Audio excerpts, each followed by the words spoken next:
Buenas tardes, abogado. Esta es mi segunda tarea sobre la curatela y la capitis diminutio. Comenzaremos definiendo qué es capitis diminutio.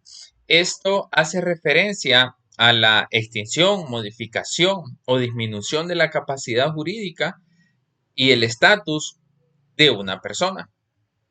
Teniendo en cuenta eso, vamos a continuar. Las diferencias fundamentales en la tutela y la curatela. La tutela es la institución concebida para suplir la falta de capacidad natural debido a la edad, en este caso a menores, tanto en los varones y las mujeres. El tutor complementa la voluntad del pupilo mediante el consentimiento formal, actuando con el fin primordial de proteger y perpetuar la línea familiar inmediata del pupilo. ¿Qué es la curatela? Nace de las necesidades accidentales o médicas o excepcionales para proteger el patrimonio de una familia de sujetos sui iuris que corren riesgo por alguna lesión física o algún problema mental. El curador gestionaba de forma directa y representativa el patrimonio, aplicándose a enfermos mentales, a pródigos y a menores de 25 años en estado de debilidad jurídica.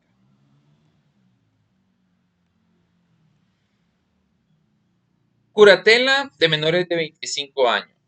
Esto es fundamental ya que en el derecho romano primitivo el varón, sui iuris, alcanzaba la plena capacidad de obrar al cumplir los 14 años, o sea, en la pubertad. Sin embargo, la complejidad económica, social de la República demostró que estos jóvenes eran presas fáciles, o sea, que no estaban preparados para tener una vida donde se les diera responsabilidades de contratos, ¿verdad? Entre otras cosas. Así que eran fáciles de engaños y de transacciones o contratos desventajosos por la falta de experiencia que estos presentaban.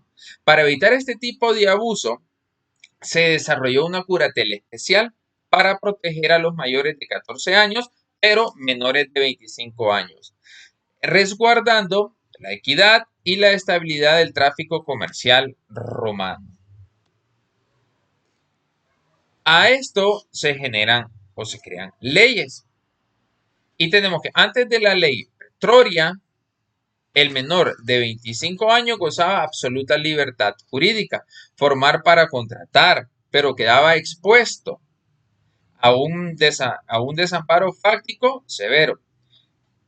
Los terceros estatus explotaban libremente su inexperiencia comercial, ya que por ser jóvenes no tenía esa experiencia que se gana a través de los años para entenderlo mejor lo que es el comercio, para que entender lo que es un contrato, cuándo le conviene o no un contrato.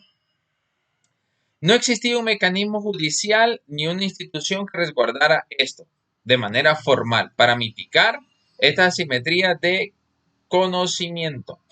Luego se genera la ley Petroria, que surge en el año aproximado de 1900, en el año 191 a.C., que tipifica como delito penal el engaño a un menor de edad.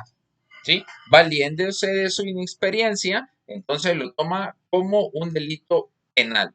El pretor o magistrado otorgaba la exequium leiis pretoria para frenar las demandas de acreedores tramposos o mañosos que, valiéndose, repito, de la inexperiencia de los menores, intentaban lucrarse o tener un beneficio de ellos. Y la restitutio integrum para deshacer los contratos en extrema desventaja. Esto, en otras palabras, volver a lo original, naciendo el curador opcional para que éste pues diera lo que era la asesoría al menor de 25 años. En la historia se dieron algunos acontecimientos importantes de acuerdo a este tema, comenzando cuando no se tenía una protección, o sea, no existía o no había un mecanismo formal de defensa los menores celebraban contratos válidos, pero ruinosos tras la pubertad. Luego, con la ley expiatoria, se dan las sanciones penales para quienes intentan o logran engañar a los menores de edad. El curador se nombraba de forma temporal para un negocio específico, o sea, para orientar al menor cuando éste iba a hacer un negocio, firmar un contrato, entre otros. Luego, con la época y el mando de Marco Aurelio, se establece que el menor puede solicitar un curador permanente para todos sus actos, o sea, para que lo asesore durante toda su vida, principalmente de negocios y de otros tipos de acciones legales, garantizando la seguridad del tráfico comercial. Luego, bajo el mandato de Diocleciano, se asienta la curatela como régimen de carácter obligatorio general. Se sanciona la nulidad de actos sin el consentimiento del curador. ¿Qué decía este emperador? Que si el menor no tenía un curador que lo asesorara, entonces todos los contratos eran nulos, ¿verdad? Porque se estaba aprovechando de la inexperiencia de este. ¿Qué es la emancipación comercial anticipada? ¿En qué consistía esto? Consistía en un beneficio excepcional concedido directamente por el emperador que habilitaba a menores de 25 años para autogobernarse, para poder hacerse ellos cargo de sus acciones, ¿verdad? En este caso, acciones legales. Pero esto tenía un requisito. ¿Cuál era el requisito? Tenía que tener 20 años cumplido en varones y 18 años para mujeres. Aunque tenía una plena capacidad jurídica, siempre habían algunas limitaciones. Por ejemplo, se les prohibía taxativamente realizar donaciones o enajenar bienes inmuebles sin autorización judicial previa. Entonces, aunque ellos tenían beneficios, siempre tenían limitaciones en hacer algunas acciones de tipo legal. El curador, que lo hemos mencionado, que era fundamental para estos menores de edad, estaba bajo algunas condiciones. Primero, tenía que tener un nombramiento oficial por un magistrado.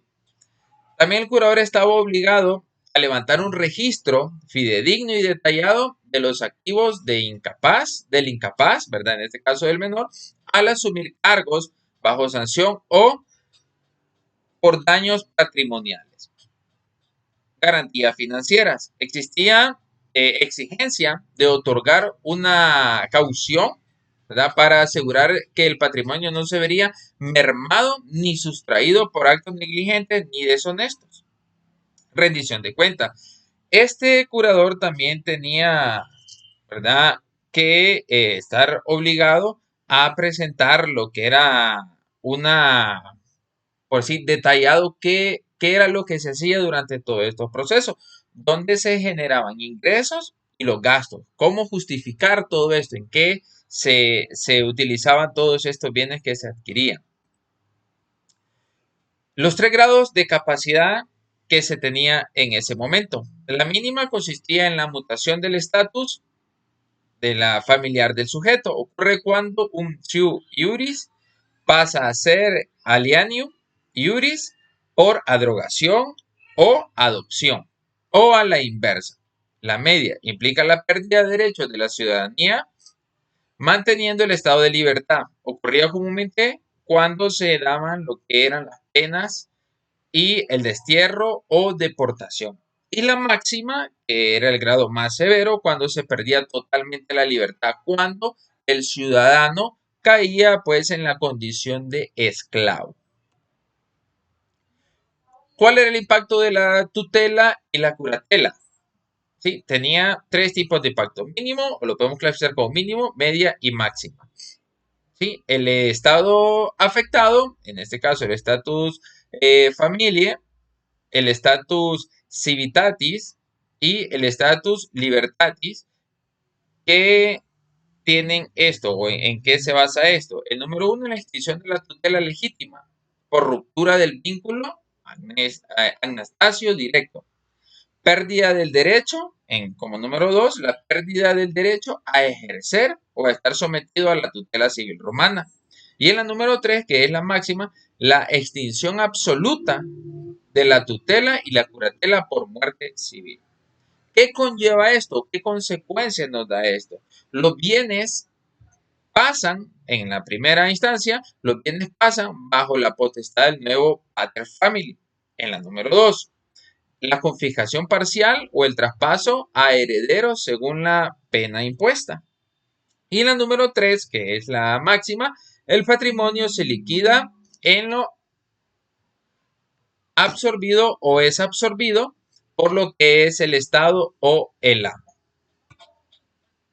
En conclusión, podemos decir que tanto la curatela como la capitis de minutio demuestran la plasticidad y el pragmatismo de derecho romano, al estructurar la protección frente a la vida mental, el despilfarro y la juventud, y a regular los cambios del estado civil. Los romanos, a través de esto, sentaron las bases para las instituciones de protección civil, que ellos lo tomaron muy en cuenta, cómo proteger a las personas, principalmente al núcleo familiar, tanto que hoy en día todavía siguen vigentes.